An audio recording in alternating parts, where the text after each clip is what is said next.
Right now, we have got Ginny from Cruise Planners here taking all of your travel questions. Let's talk a little bit about safety while traveling. We've seen headlines recently about the Americans kidnapped in Mexico and spring break accidents overseas, even the shootings in Miami. People want to know, how do they stay safe? Where are safe places to go? So safe places, that's kind of relative, I would say. But if you are going to a destination that, again, you want to consult a travel advisor because they know the resorts, the hotels, the locations, as far as a vetted supplier and a vetted resort that we're going to put you at. You also want to check the Department of State's website. So, for example, Mexico, when they say Mexico, that is like someone saying, don't come to the United States because we have shootings. Well, yes, but there are, of course, areas that are more susceptible to crime.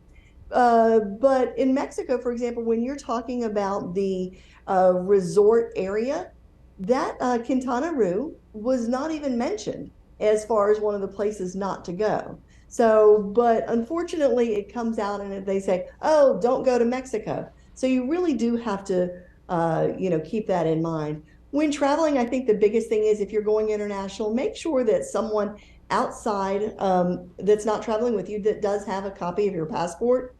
Don't carry large amounts of cash. Make sure that your bank and your credit card companies and even your cell phone provider know that you are out of the country, and just touch base with someone that's back home periodically, letting them know things are okay where you are. And most important, use just common sense. Don't wander anywhere that looks sketchy maybe, or don't go anywhere by yourself. Always go with multiple people, and again, using those trusted suppliers to get you from place to place. Don't just jump in a random cab. You mentioned having someone who has a copy or a passport. What happens if you lose your passport or it gets stolen while you're on a trip? So the best thing to do, of course, is if someone has it, you can actually use that copy to help expedite getting you that. But the first place you want to do if you are out of the country is you want to contact the closest U.S. embassy to help you get another passport and secure that and getting you home. Real quick, what is the cheapest trip you're seeing right now that people should book? That's a good question. Cheapest trip.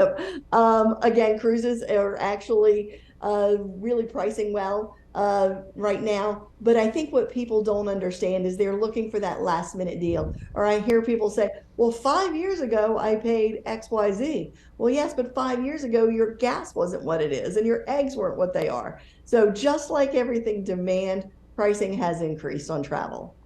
Well, thank you so much. We really appreciate it. You know, Ginny's been with us a lot, and we have so much good stuff from her. You can actually find it all up on WFMY News 2's YouTube page. All you have to do is search for travel on that. Also, in the 2 Wants to Know section at WFMYnews2.com, you'll find lots about travel insurance. Should you actually buy that? How much should you pay? And so many other travel hacks.